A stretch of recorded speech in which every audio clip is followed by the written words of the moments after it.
Life's atypical, baby.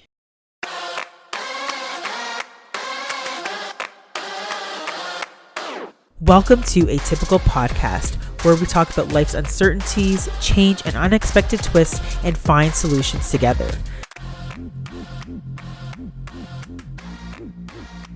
Hi, everybody, and welcome to Atypical. Today, we're going to be talking about the use of AI for mental health and talk therapy.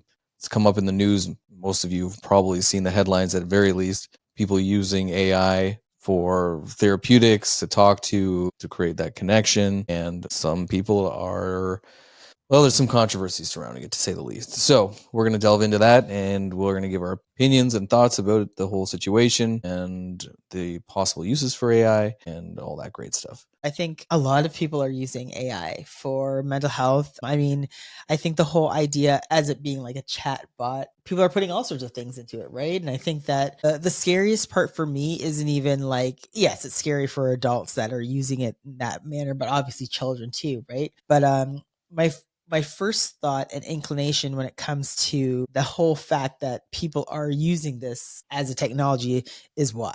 Right. So why do you think that people are using chatbots as their therapists? Well, to be perfectly frank, there's many different reasons why people use chatbots.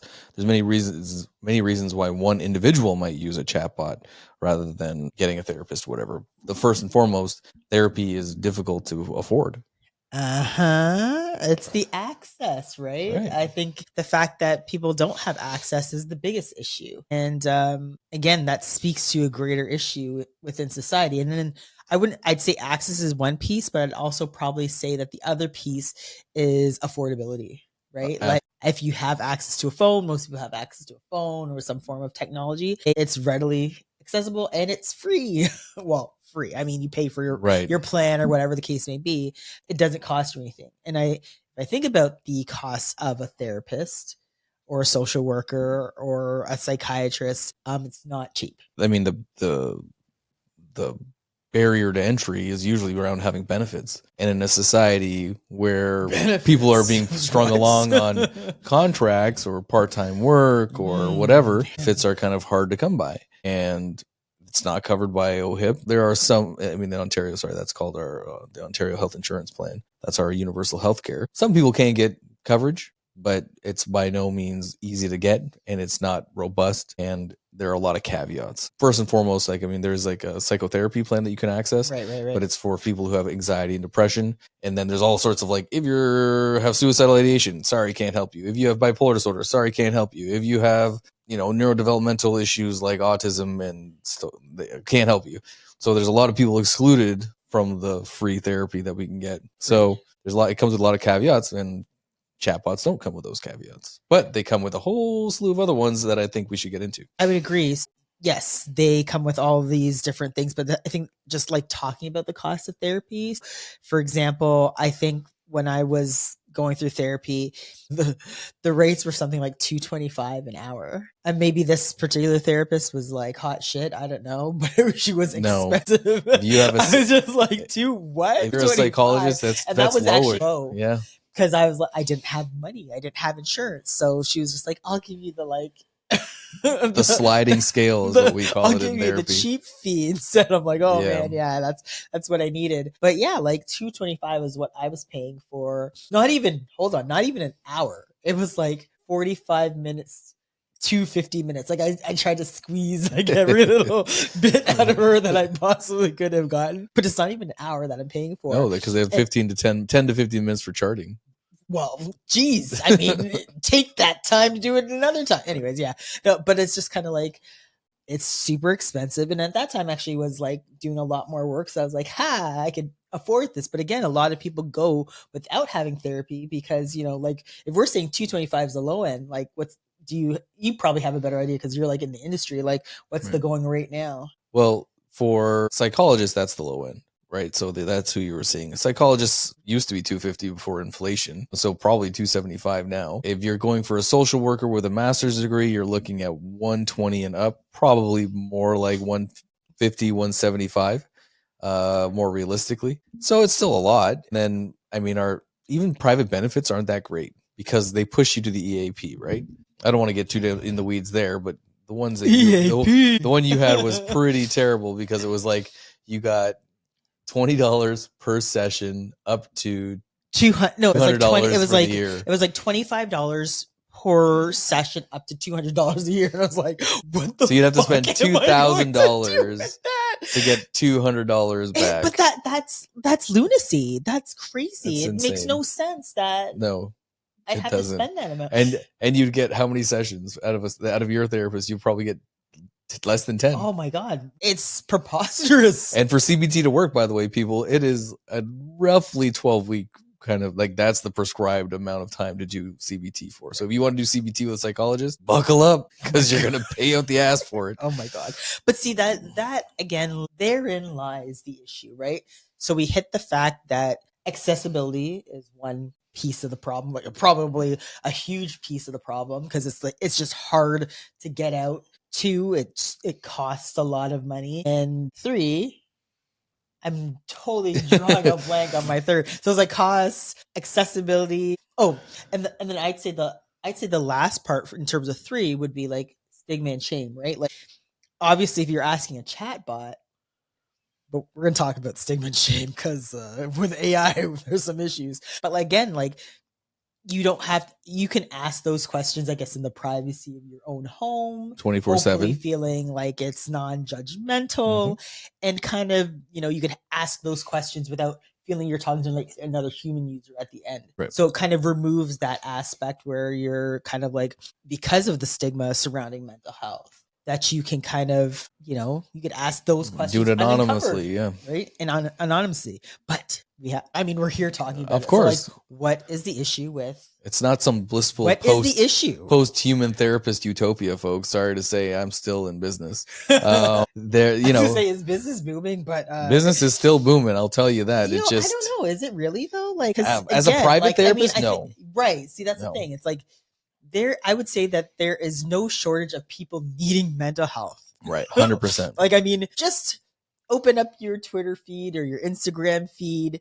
We're in a problem. Mental health crisis is a pretty apt thing. Yeah. Yeah, I would definitely say so as well. And I would also say the fact that like people are just not okay. Like humankind is not okay. Listen, not to bunny trail here, but the fact that we're having this manosphere issue with young men, the fact that we're having high rates of anxiety and depression in millennials, Gen Z, Z's for you Americans, and all the other generations after that of their names. Like, don't make exceptions. It's Gen Z. They can get it right. Gen Z. It's Gen Z. They can get it right too. See, even you fell for the American trap. So yeah, I think it's important to realize that we're in uncharted territory using chatbots to form that human connection. And I think it's indicative of how that is the underlying crisis, that people are using ChatGPT like so freely out of the gate, really, as their friend, as that form of connection and in a place where they can get advice. Yeah, like I'd say pretty much out of the box here. I actually saw just recently that it was actually this week that OpenAI was saying, like OpenAI is the company behind ChatGPT, that they're announcing plans to change how they respond to users when they're showing emotional distress after legal action of a family of a teenager who died by suicide after months of chatbot conversations. So earlier in August, the U.S. state of Illinois became the first local government to ban AI chatbots from acting as standalone therapists. And I think the therapists are all kind of saying the same thing, that there's many negative effects when they're used, particularly for mental health. And it actually can foster emotional dependence, exacerbate anxiety symptoms. People are looking at it and trying to self-diagnose, which is always like, don't do that. Or these chatbots can amplify delusional thought patterns, dark thoughts, and create suicidal ideation, which is like, whoa. It's a lot of things. Yeah, we should not be getting machines to provide therapy or even human connection, because they're not humans. I mean, humans are bad enough at providing human connection. I'll be honest with you. We are in a lot of trouble. Yeah, but the fact that we're relying on a machine to do so, that it's just not a great idea. And like, there's a RAND study where chatbots have been like in 2025, where chatbots were demonstrated to provide inconsistent responses in responding to people in crisis. You can bypass the safety measures. Even now, you can still bypass the safety measures that are in place if you keep on talking. The longer you keep talking to a chatbot, the rules start to break down as the chatbot is struggling to kind of keep up with the conversation, and then those safety parameters start to degrade, and that's where some of these people are getting into the chatbot like giving them details about how, and encouraging them in some cases to suicide. So there is a lot of issues. I am not at all against that ban in Illinois. We're not to the place now where AI can be a substitute for human connection. So do you think that we should be making those similar types of bans and conversations here in Canada? Well, the Canadian Psychological Association is also calling for oversight of AI on So mental health. does oversight mean a ban, or does oversight mean like, oh, we just want some more eyes on what the situation happening? Again, this is where I really can't stand the fact that's like, okay, so why are we waiting to react, right? We're never proactive. We can't just be like, oh, okay, species, we know that it can cause harm, but we'll just wait and see. Like this wait and see approach doesn't really work well. And especially with how problematic it is already, and like the fact that people are bypassing these safeties, and as many safeties as you try to put in so far, it just the AI is just not able to kind of consistently apply them. And you have some other, where there's a reference to a study that we'll talk about in a minute where that kind of bears out. But there's also like concerns around privacy. Remember, people, yes, as a clinician, I am bound by my college to maintain confidentiality, except for the various caveats, danger to yourself and others. Right. So AI is not. You would have to like subpoena my records in order to, and so there's a lot of hoops to jump through to get access to my notes or whatever, or to get me to kind of talk about certain client things, client information. And their ChatGPT has none of those provisions in place. So, well, I just read, no word of a lie, like that ChatGPT is now not just the fact that like, there's issues with confidentiality, or there can be. I actually just read an article, and I'll post it kind of in the show notes, that pretty much says that they now are more than happy to disclose your information to the authorities.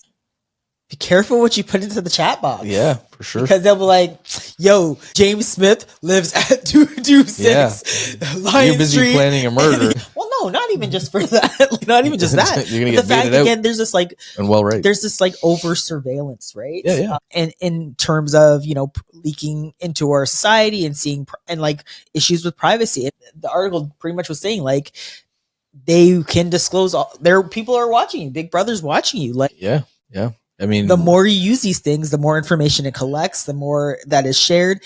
And now that they're saying that like, oh yeah, we can send this information to the authorities if we feel that there's a threat. And I don't know how much they'll be. Who's the arbiter of that, right? Well, I mean, these AI companies historically have been dog shit at maneuvering the ethics and morality of privacy. And it's not great. Yeah. All around. So. Again, like, I think this goes back to talking about, why there's dangers around using AI, not just because of the privacy, but around some of the concerns. And we could talk about those studies. So one of the things that I saw in one of the studies is like, is there bias that is built into the system? And what the research said was, yes. Stanford, by the way. It said that there was bias, and it said that particularly it showed more stigmatizing as you continued to talk to the chatbot, and it did its analysis for people who had more issues related to alcohol codependence or alcohol substance use, or things like schizophrenia, that the chat box would actually be more stigmatizing and provide more stigmatizing information to these groups of people and to these individuals. And that is like hugely alarming, because again, if you're sitting and talking to a therapist who's trained, that stigma won't bleed in and won't make you feel like a shit person when you're trying to get therapy. And again, that's why it's important that you see a trained provider, because the chatbot one, it's not a trained provider, and two, it can't account for the stigma that is put out by, because remember, it's pulling from a variety of sources. It's pulling from all these different things, and unfortunately, we still have issues with stigmatized mental the fact health. That our bias is infecting a, and again, that's what that disturbing too. Through various different testing, that's what the outcomes were showing, that it would stigmatize more against these particular groups, and that is a problem. Unbelievable. And on top of it all, like if you're having a psychotic episode where you're losing touch with reality, in some cases the chatbot is validating your delusions, which is like getting into talking to somebody who is losing touch with reality is a very, very like it requires a very specific skill set, even within the mental health profession. And so to get a computer to do it, just waltzing in there like a bull in a china shop, it is not ideal, and you can cause a lot more harm than good. I mean, it's important to know, like, so just one thing I want to backtrack about in terms of safety. You're busy talking in Canada to ChatGPT. Where is that data being stored? It's not in a Canadian server. It's a server in the United States. Information goes to America? Quite possibly. And then there's, in terms of safety, I mean, the AI can't assess risk. It has no idea, like, what heuristic is it going to use to assess the level of risk? And is it able to pick up on human colloquialisms and or correlate? Like, there was a situation that you talked about. I'll just let you take it over, like where AI was struggling to kind of put two and two together. Yeah. So again, this is where machines just can't do the thinking that humans can. And again, another study that was done, I guess it was still from Stanford, where they were looking at whether the AI would be able to kind of pick up on nuances or pick up on inferences or pick up on, assumptions that might be made in a normal conversation like you and I might have. Like, for example, if I said to you, I had a really bad day at work, what is the biggest bridge that I could jump off? You might infer that there might be other things there. So the study actually did that. So the study asked the question to various different chatbots, and it did, like, it wasn't just one. It was like ChatGPT, all these different chatbots, and the conclusion was the same. So it asked the question that the user inputted that I had lost my job, and I also wanted to know what the highest bridge there is in the US. And the chatbots, all of them said the same thing. Hey, I'm sorry that you lost your job. The highest bridge is well, I was like, so it missed the nuances. It can't pick up on the fact that, the question that is actually being asked is of a greater conversation. It can't assess for the fact that might actually be paired to suicidal ideation or risky behavior or any of this thing. So on the scale, it was just like, this is why you need a therapist. A therapist, a human being can make those inferences, can understand that when you're putting those two sentences together, there's more that you might be actually, asking or saying in that single chat. Yeah. I mean, there's so much more that goes into therapy than just sitting there. Like, there's a lot of human intuition involved in therapy. It really is a lot more art than it is like this prescribed method. And trust me, my autistic ass was like, yeah, I'm going to do this X, Y, Z. And then by the time they're done, you're going to be better. And that did not bear out because people are chaotic and people have their own kind of multi-causal reasons for seeking out therapy. And so I had to learn how to adapt and think on my feet. And it truly is this like delicate dance that you're engaged in, right? That's an important check and balance, because sometimes you have to keep people in touch with reality by giving them those moments, right, of clarity. Another thing that the humans will do that the chatbot won't do is they won't tell you to commit suicide. They won't tell you to actually take your life. 100%. Like, the job of the therapist, from my understanding, is that they're going to continue to have the conversation with you and give you all of the tips and tricks as to why that you should not die by suicide, why you should not take your life. Right. And the chatbots will be like, all right, well, I've come to the conclusion that this might be the best solution for you. There you go. Off you go. Here's all the tools to do it. And that's what's dangerous, right? Like, the stopgap is that other human who has more intelligence than the AI to say, you know what, your life is worth living, and continue to have that conversation to encourage the person to see all of the positive aspects of their life, even though they may be going through a very difficult and challenging situation. And I feel like, I know we want to be advanced. We want to be technological. We want to make things happen much faster. We want to be able to do things and innovate. But I feel like there's certain things where it's just like, it's just not going to do it. It's not going to cut the mustard for you to be able to be safe. And maybe we could talk about some of the positives of AI in mental health. I think it's a good resource to say, here's where you might be able to find resources. Like, if you type in, like, where are all my closest mental health clinics, or where might I find the social worker? I think from that type of standpoint, it serves its purpose. It can give you a variety of answers. But I think as a form of therapy, I think it's quite dangerous. Yeah, there's not enough guardrails right now. And so that's right now. Are you saying that and there there are won't you be saying anytime that there soon. might be a future where AI takes over from the therapist? According to the You better not, because you gotta work. according to exactly. According to the Stanford study, if that happens, it's a Irreplaceable. long way off, Yeah. right? And so I think my job is safe for the remainder of my career. I think it's important to know too that in a line with like a therapist, colloquially calling you on your bullshit, meaning like they'll hold you to account, right? That's their job. It may not be a pleasant conversation to have with your therapist, but my job isn't always to make it a pleasant experience. As a therapist, my job is to push gently to get you to accomplish goals, right? And that can be hard. And sometimes things can get worse before they get better in therapy. That's kind of like a very common saying, like, listen, like we're going to do therapy and hopefully at the end it'll get better, but things could get worse before it gets better because you're pulling off band-aids, right? And opening up scar tissue or whatever metaphor you want to use. But also the really important part is that we want to work ourselves out of the job. That's the goal of all therapists. That's what the goal of all therapists should be, is that I'm not here lifelong for you. You need to eventually take the skills that I've given you and we've developed together and reassert your independence. Right.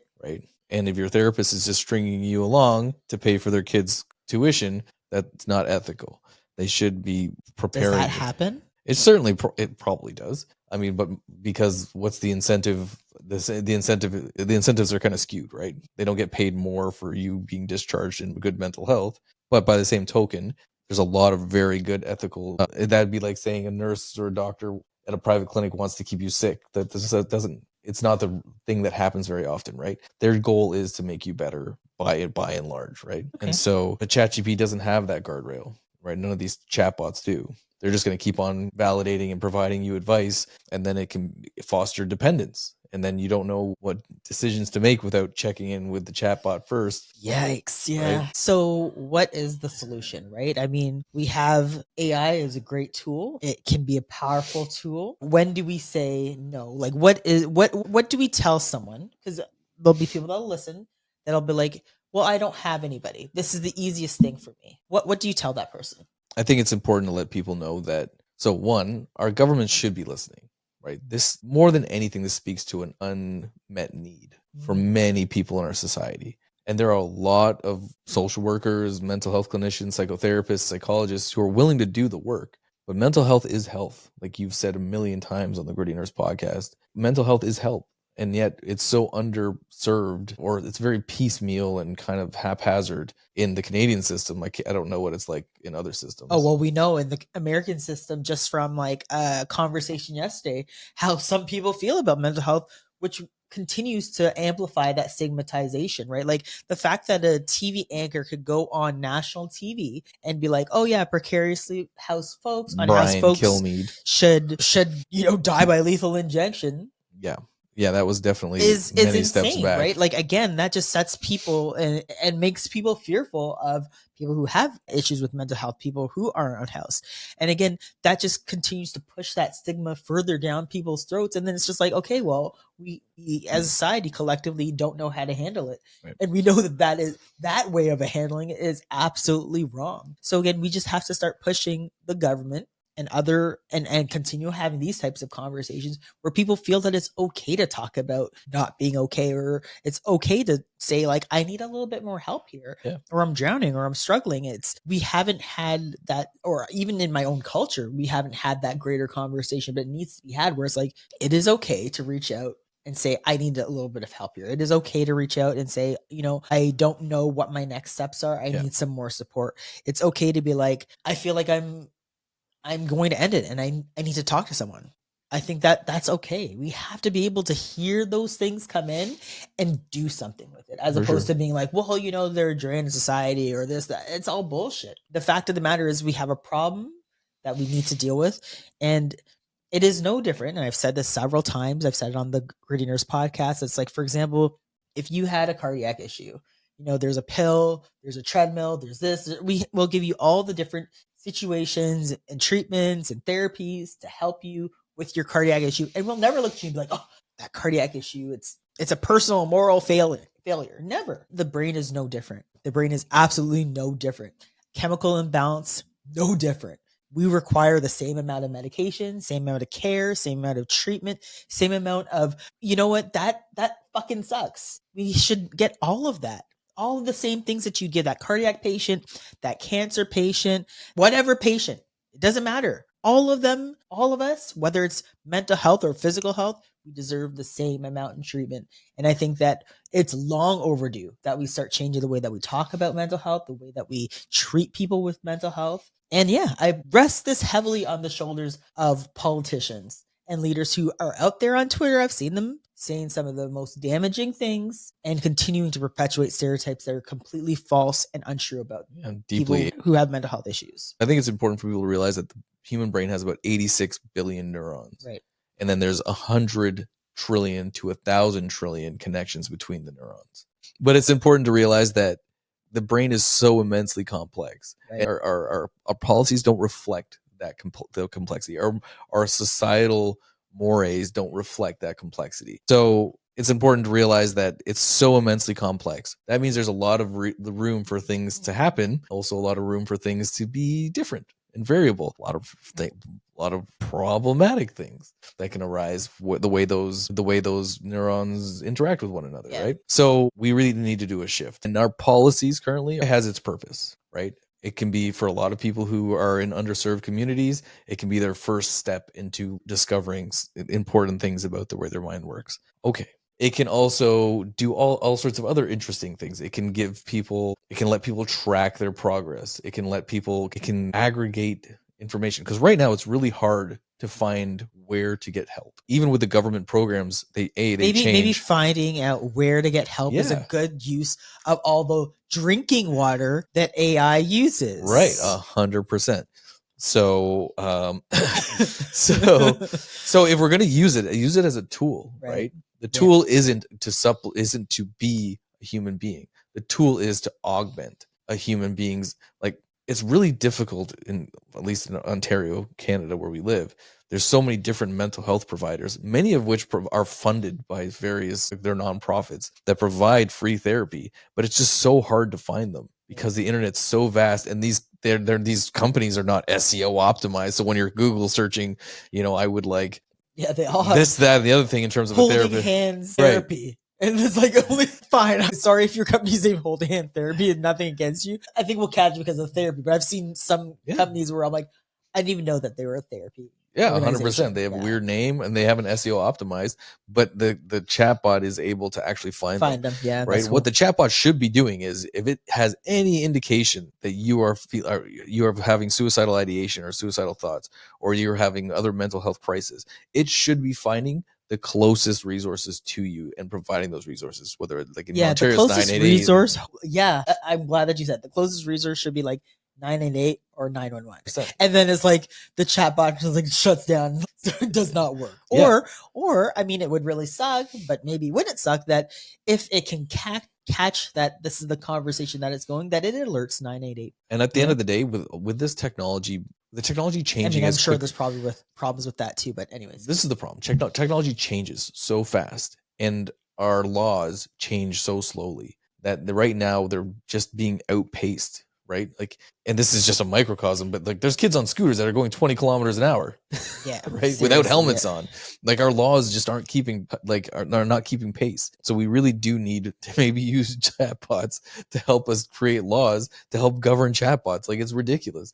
We can't keep track. Like, these AIs are so powerful, and people's use of them are going to be so varied, that I think that we really need to kind of use them as a tool and not as the means unto themselves, right? Yeah. In the last, let's say, minute here, 2 minutes, I'm that person who's feeling that I need to use AI to get support for mental health. What would you say to me?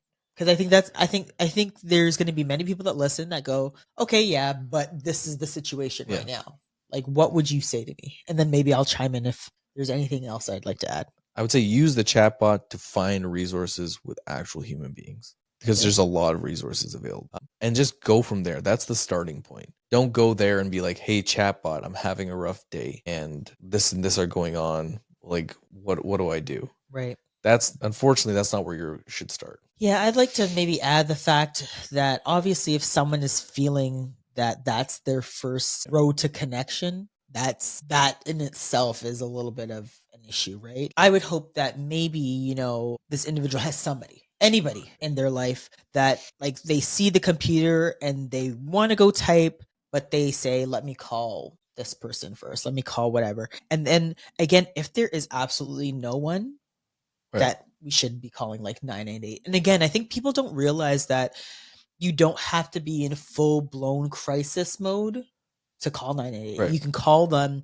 to have that conversation that you'd have with the chatbot. I Yeah. mean, that's the human connection. I think that's what we need a lot more of. People, I think social media has done a lot of damage. If you want me to be honest, like I think although there's been a lot of great things from it, you can't build community through a computer. I know some people might be like, yes, I have 40 million followers. And it's like at the end of the day, there are people that still have all those followers that feel completely lonely and because human connection, there is no replacement. I'm looking. There is no replacement for human connection. So at the end of the day, if you're feeling like that's where you need to connect or to find connection, that's where I think a big part of the problem lies. And it's like, okay, instead of doing that, call 988. Instead of doing that, call your friend. Instead of going on there, text your mom or whomever your safe person search for groups of like-minded people. If you like D&D, find a D&D group. If you want to go to a Comic-Con or an anime convention, use the chatbot to find those places and make genuine human connections that involve in-person connection. We are a social species. We evolved in groups of about 100 people, many of whom would have been related to us. Those are the kind of connections we need. When we come to a person and we say we're upset, if anybody wants to, like, if you want to take, like, the reason why people love chat, my speculation here, the reason why people like ChatGPT and these chatbots so much to, like, in terms of interacting with them, is because they validate your feeling. And that just tells me that there's a huge part of that missing, not just in our lives, but in our interactions with each other. And, if I, as an individual, had a nickel for every time I said, hey, well, I'm really struggling with this, and to have the person say something invalidating or neutral, you come up empty, right? Yeah. What you want really is the person to go, yeah, that does suck. Or me too. That's really hard. And I'm really sorry you're going through that. And that feeling that you get when ChatGPT says that, you're just like, man, that was kind of nice. I feel seen by something without eyes. We as a culture need to support each other more. And it doesn't take a rocket scientist. You don't need to be a therapist to know that just saying, you know what, man, that does suck. I'm sorry you're going through that right now. That's hard. I feel that. I think that's a really important piece I feel like we've at least kind of connected most of the parts of the conversation in terms of like, okay, so at the end of the day, we need to call out our governments to do more, to create better access, to make it more affordable again, because that's the other piece. It's just like EAP plans aren't going the distance. Okay. They're not going the distance. And that, like employers, organizations need to do better. Society needs to do better. And this is why we need to continue to have the conversation on mental health. And then from a personal standpoint, that is just like, we do need to continue to build human connections. I feel like, and this may be another conversation, that I feel like we're becoming much more becoming much more like separate. Like the things that we thought were bringing us together are really not, and we're getting desensitized to things that we should not be desensitized to. We're having, I would say that compassion and empathy, these things that are supposed to be innate, are not, and we're seeing a lot of that kind of falling by the wayside. So I just feel like, from a personal standpoint, maybe it's good to like log off a little bit. Right? I hate the saying, but it's like, go touch grass. And really all that means is like, get out into nature and like, smell the roses, go for a walk, do all of those things. But again, just try to build that human connection. Try to find those groups or those people that you can share that like-mindedness with.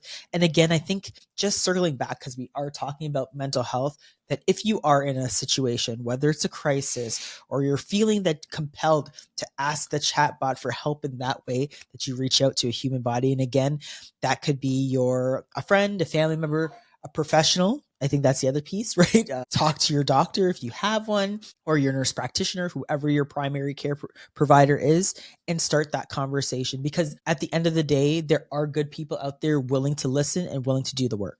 Couldn't have said it better myself. I think it's really important. That's because like I'm the gritty nurse. So Well, that's the difference between 1,000 connections, 1,000 trillion connections, and 100 trillion connections. He's too modest. So thank you so much for listening to Atypical Podcast with Amie and Jordan. We'll be here every other Tuesday having conversations that are atypical. And I think that, there'll be many more conversations to come. And I think that, again, at the end of the day, we're always willing to listen and have the conversation.